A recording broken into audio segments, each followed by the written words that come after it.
our study in the Southern Arava region tried to compare the biodiversity of different group of species across the Israeli-Jordanian border.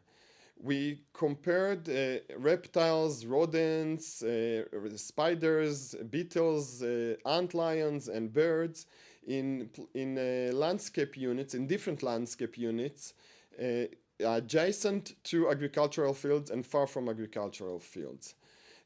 Soon after we started our study, we found out that the border itself can make a difference. One of the examples that showed us this phenomenon was that when we came in the mornings to look into our traps, our rodent traps, we found almost no rodents that were caught in the Israeli traps, while the Jordanian traps were full of gerbils.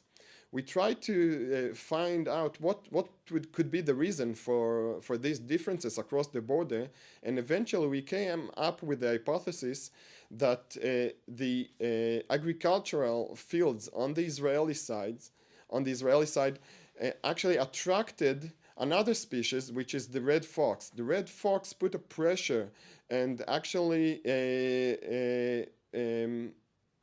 chase away the gerbils and make them more suspicious and more vigilant to everything that happens in the area. While in the other side, in Jordan, there are less foxes. The fox is much less abundant on the Jordanian side, and therefore, apparently, the gerbils on the Jordanian side are less vigilant and are more ready to go into the traps. So this study showed us that the cultural differences across the border, Western modern culture on the Israeli side compared to the nomadic way of life on the Jordanian side, can actually make a difference even to the extent of the behavior of the gerbil.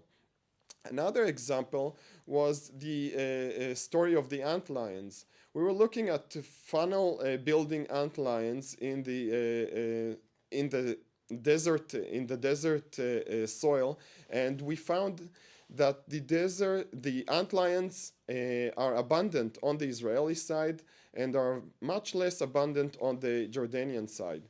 When we crossed over to Jordan to see what could be the reason, we saw that there's a missing piece in the ecosystem there, which is the gazelle, which is the desert gazelle. The desert gazelle is well protected by law in Israel, while it is much less protected on the Jordanian side. This is, again, another cultural differences across the border. Now, what's the connection between desert gazelle to antlions is that the desert gazelles are actually ecological engineers for the antlions. The desert gazelles break the soil crust of the desert, and that enables the antlions to settle and to build their funnel and to complete their life cycle. So we see here another difference across the border. We also found differences in the reptiles diversity, which were much more diverse on the Jordanian side compared to the Israeli side. And the reason for that is probably because of the fragmentation or the high fragmentation due to the agricultural fields on the Israeli side compared to the Jordanian. So we see that cultural differences across the border can make a huge difference for the animals, for the biodiversity of the region, and it has a practical implication of how we want to manage the land across the borders.